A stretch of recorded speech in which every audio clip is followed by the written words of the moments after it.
Hello and welcome to today's session. Today we're looking at how we can create calendars within the Learning Gateway. There's a couple of ways that we can create calendars but also add events. One way is within the defaulted personal calendar on the front. We can actually come down here and add an event nice and easily. But what we want to look at today is how we can create classes or subject calendars. The way we do this is we create a folder or we put it in a folder already. In this case what we're looking at is subject folders, and what I'm going to show you now is how you can create a calendar within a subject. This is exactly the same process for creating it in a class as well. So let's get started. We're going to go first to our subjects. I'm going to select my ICT and Learning subject. You'll notice here I have some featured folders within my Learning Gateway, which we have covered previously. What we're going to do is first of all click on one of these folders, or create a folder if you haven't. I'm going to go to Term 1 and I'm going to go down to Create New Activity. Once I open up the Create New Activity page, I'm going to go to Calendar and I'm going to follow these prompts. So first of all, allow collaborative editing. What this means is that I'll allow other teachers to modify or add to this event.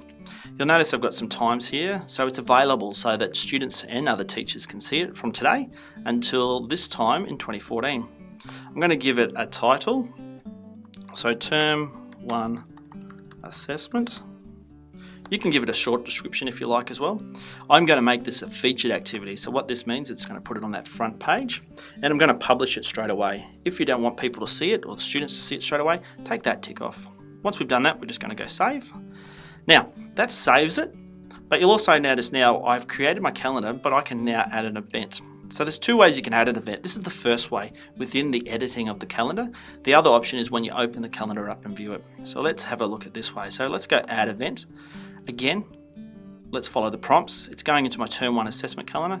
It's not an all-day event, what I'm about to do. If you wanted an all-day event, you can add that in. In this case, I'm going to start the end date. It's going to be an hour test. I only want it to happen once. And I'm just going to call this Test 1. Event description, complete Test 1, something along those times. I'm going to go save. Now, what does this look like? So we go back to ICT and Learning. You'll notice here in my activities I have a Term 1 assessment. If I click on Term 1 assessment, you'll see on today's date at 12 o'clock or 12:25 I've got Test 1. If I highlight over it, it tells me my subheading. Weekly view, there it is. Monthly view, there it is as well. I can also do list of events. Now if I go back to my home button, you'll see down here bottom left hand calendar, my personal calendar has now, because I'm subscribed to this class or course or group, is now showing in my calendar. So if I click on the 12th, it takes me to this calendar. Now if I want to add another event, I can go to the calendar and you'll see here it says create event. So if I test here, again I'm going to make this, let's make this 2 o'clock to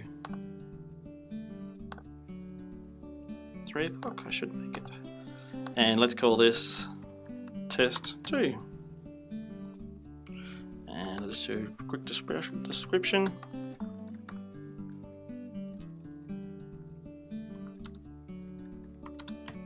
And again, I'm going to save that. It's saved, no problems. Now if I go back to ICT and Learning, tap my calendar, you'll see now I've got 2 calendar dates there. If I go back to my home, you'll see it's highlighted on the 12th and I've got the 2 dates there. If I add an event down here, it's going to add it to my calendar. So it's really important, it's only going to be showing on your calendar. So always remember, if I want it within a subject, for everyone in that subject, I need to first go to that subject and then add it to that calendar. So here it is. This is the calendar for my ICT and Learning. I can add it in, create. I can also import. That puts it on here, but it also puts it on my private calendar.